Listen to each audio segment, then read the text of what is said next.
Class 10ৰ সমূহ ছাত্ৰ ছাত্ৰীকে মোৰ ইউটিউব চেনেল চিম্পুল মেথছলৈ আদৰণি জনালোঁ। আজি তোমালোকৰ সাধাৰণ গণিতৰ ত্ৰিভুজ চেপ্টাৰটোৰ প্ৰথম উপপাদ্য 6.1 তোমালোকক বুজাই দিম। এইটো উপপাদ্যক আমি থেলছৰ উপপাদ্য বুলি জানো।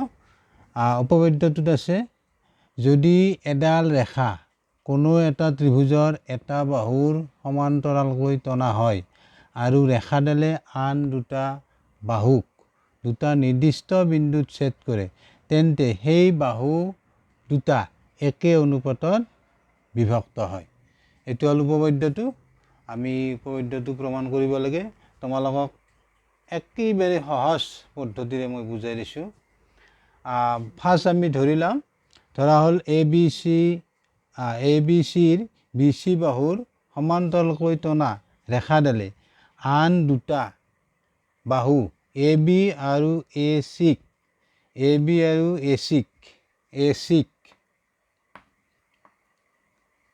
ক'ব লাগিব, এ বি আৰু এ চি ক্ৰমে ডি আৰু ই বিন্দুত ছেদ কৰিছে।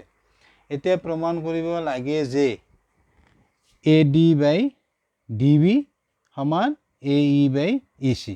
এইখিনি হ'ল আমি প্ৰমাণ কৰিব লাগে।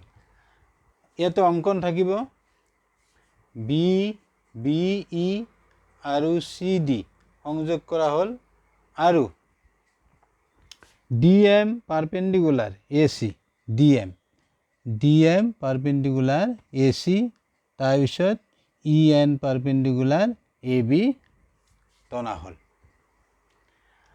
ইয়াৰ পিছত আমি প্ৰমাণখিনি কৰিম। প্ৰমাণখিনিত এইখিনি তোমালোকে স্ক্ৰীনশ্বট মাৰি লোৱা। হৈছে নিশ্চয়। এইখিনি মই মুছি দিলোঁ।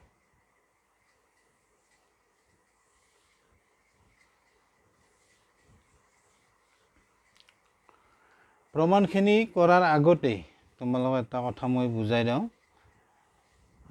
দুটা ত্ৰিভুজৰ যদি উন্নতি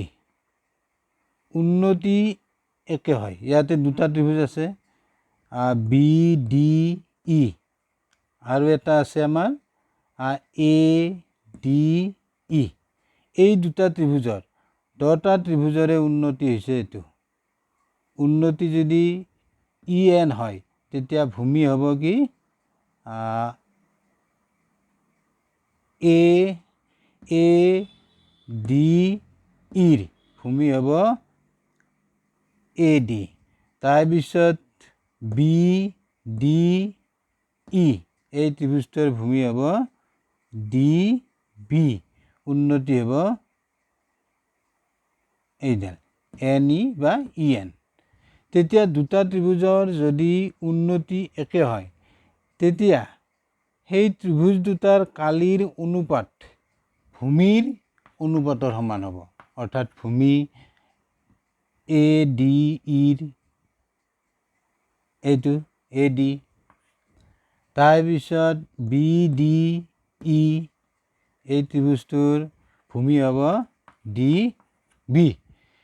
মই কি কৰিছোঁ, এই ত্ৰিভুজটোত চোৱা, এ বি চি ত্ৰিভুজটোত মই কৰিছোঁ কি, এইখিনি চোৱা, ইয়াৰ পৰা এইখিনি ছেপাৰেট কৰি ইয়াতে তোমালোকক বুজাই দিছোঁ। আৰু নেক্সট ইফালে চোৱা, এইটো ত্ৰিভুজ এ ডি চিত কি আছে আমাৰ, ডি ই চি, এই এটা ত্ৰিভুজ, এইটো এই ক্ৰছ মাৰ্ক দিয়াটো এইটো ত্ৰিভুজ। তাৰপিছত আৰু এই লাইন চিন দিয়া ত্ৰিভুজটো, অৰ্থাৎ এইটো এ ডি ই, এইটো ত্ৰিভুজ। এইটো ত্ৰিভুজ দুটাৰ ক্ষেত্ৰতে একে। এইটো ত্ৰিভুজৰ ক্ষেত্ৰতো আমাৰ কি আছে, আমি লম্বত আনিছোঁ কি, এই উন্নতি ডি এম, চোৱা এইটো D M. A D E, এই ত্ৰিভুজটোৰ তোমাৰ কি হ'ব, উন্নতি ডি এম হ'ব লম্ব, আৰু ভূমি কি হ'ব, আমি লম্বডাল যাৰ ওপৰত টানো সেইটো হ'ব ভূমি, ডি এম এ ইৰ ওপৰত লম্ব। তাৰপিছত এই ত্ৰিভুজটোৰ অৰ্থাৎ ডি ই চিৰ তাৰো লম্ব হ'ব এইটো ডি এম আৰু ভূমি হ'ব ই চি।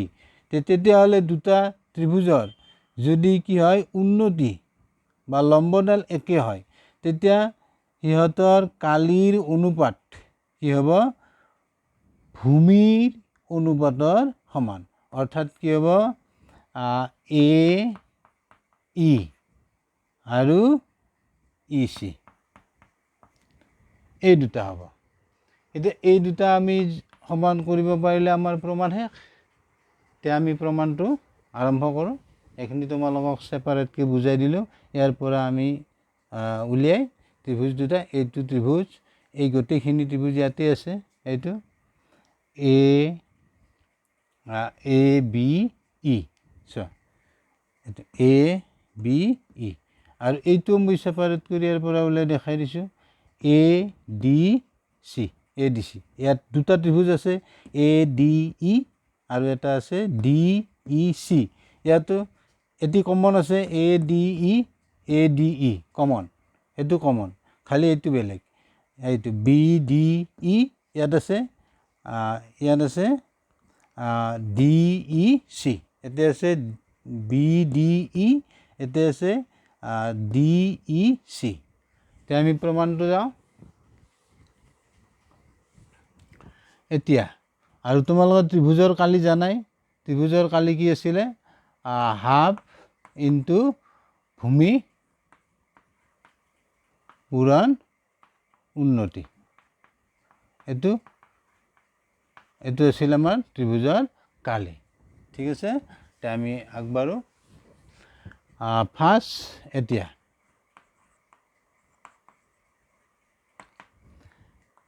এৰিয়া, কালিটোক আমি এ আৰেৰে বুজাম। এৰিয়া এ ডি ই, এৰিয়া এ ডি ই, তাৰপিছত এৰিয়া কোনটো এ ডি ই, এৰিয়া এবাৰ বি ডি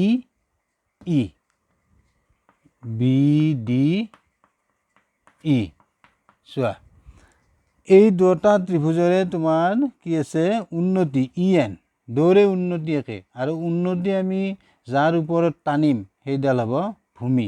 এতিয়া আমি কি পালোঁ এৰিয়া এ ডি ইৰ কি হ'ব হাফ ইনটু ভূমি এ ডি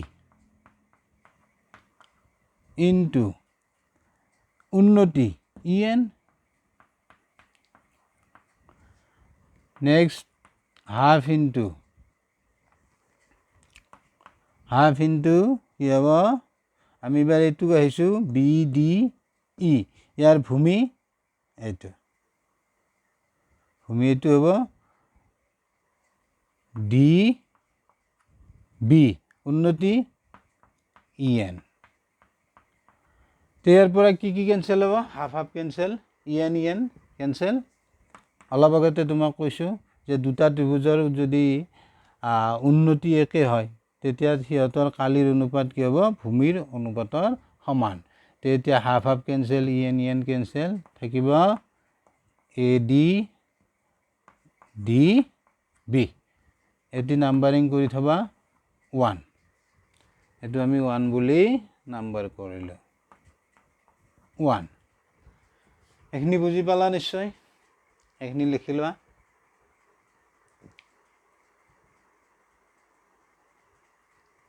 হৈছে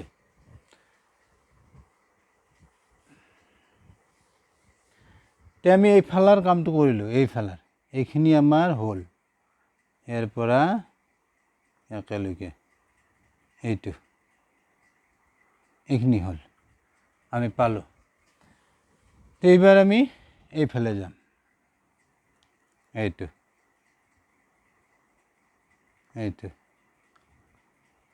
এইফালে যাম অৰ্থাৎ এইখিনি। আৰু আমি কি পাম এৰিয়া ADE তাৰপিছত এৰিয়া এইটো DEC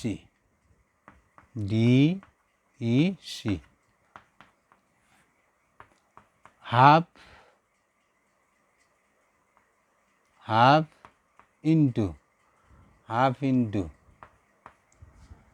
কি হ'ব DM এটি হ'ব লম্ব উন্নতি নেক্সট ভূমি AE তাৰপিছত তলত হ'ব হাফ তাৰপিছত কি থাকিব আমাৰ উন্নতি কি হ'ব DM হ'ব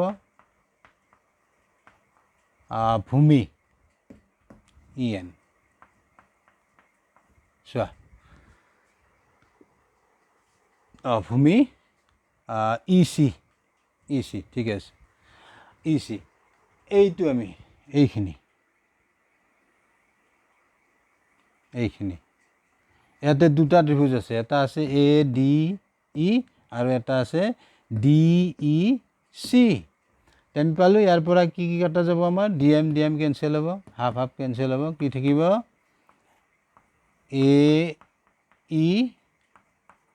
AEC এটি 2 নম্বৰ দিবা হ'ল এইখিনি বুজি পালা নিশ্চয় এই দুটা পালোঁ আমি এইখিনি লিখি লোৱা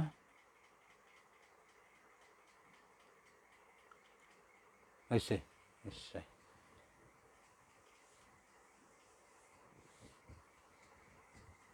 এতিয়া আমি ক্লাছ 9 তোমালোকে পাইছা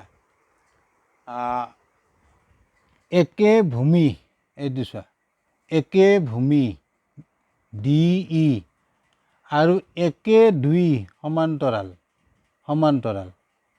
এইটো DE সমান্তৰাল কাৰ BC একে ভূমি আৰু একে দুই সমান্তৰাল ৰেখাৰ মাজত থকা ত্ৰিভুজবোৰৰ কালি সমান অৰ্থাৎ এই ত্ৰিভুজটো আৰু এই ত্ৰিভুজটো অৰ্থাৎ এইটো BDE আৰু DEC ত্ৰিভুজ দুটাৰ কালি সমান এই ত্ৰিভুজ দুটা BDE আৰু DEC যেহেতু আমি ইয়াতে কি লিখিম যেহেতু ত্ৰিভুজ BDE আৰু ত্ৰিভুজ DEC একে ভূমি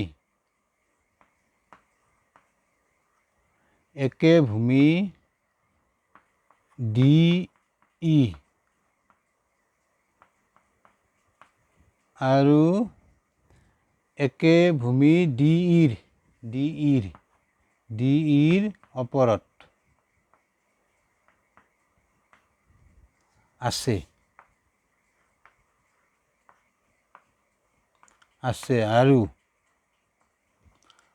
আৰু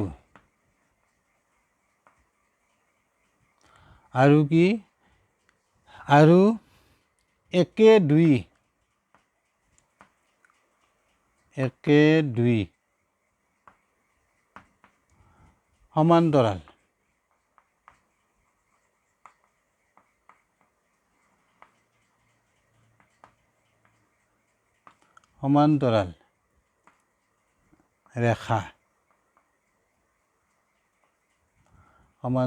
ৰেখা DE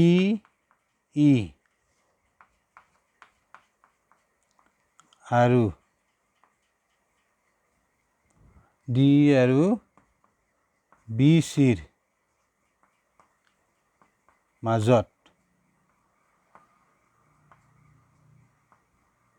মাজত অৱস্থিত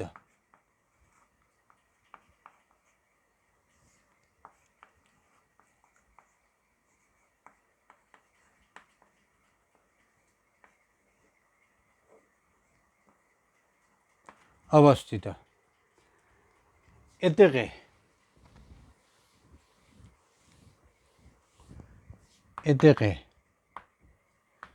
এৰিয়া BDE এৰিয়া BDE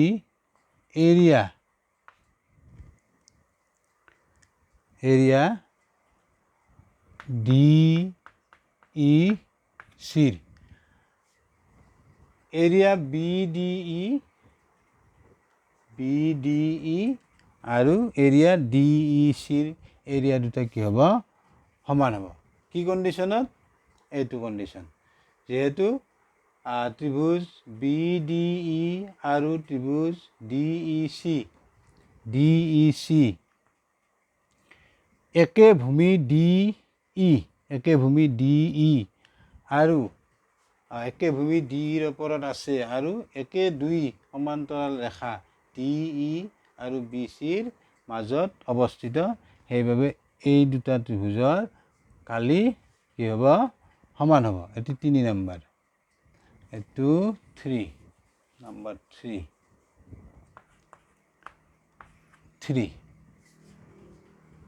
এখিনি লিখিলা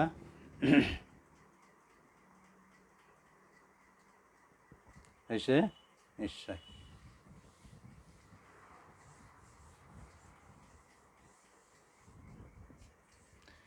এতেকে 1 2 আৰু 3 পৰা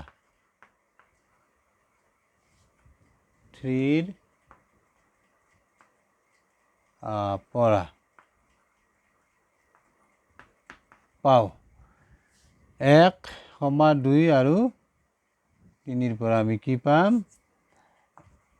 এটো পাম এৰিয়া ADE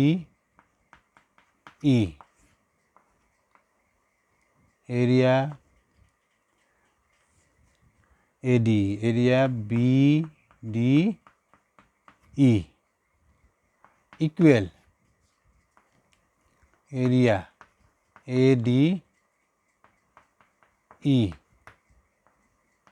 এৰিয়া DEC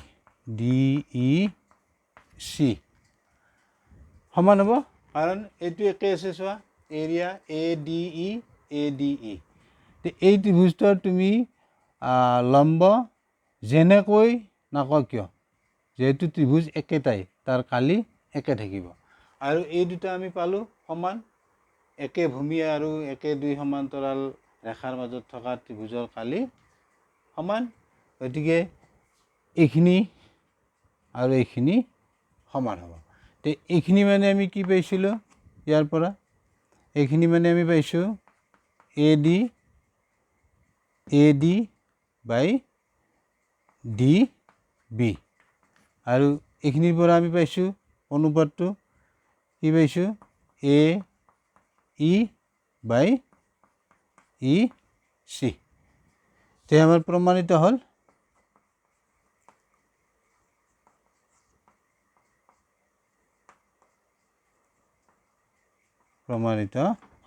ইয়াতে শেষ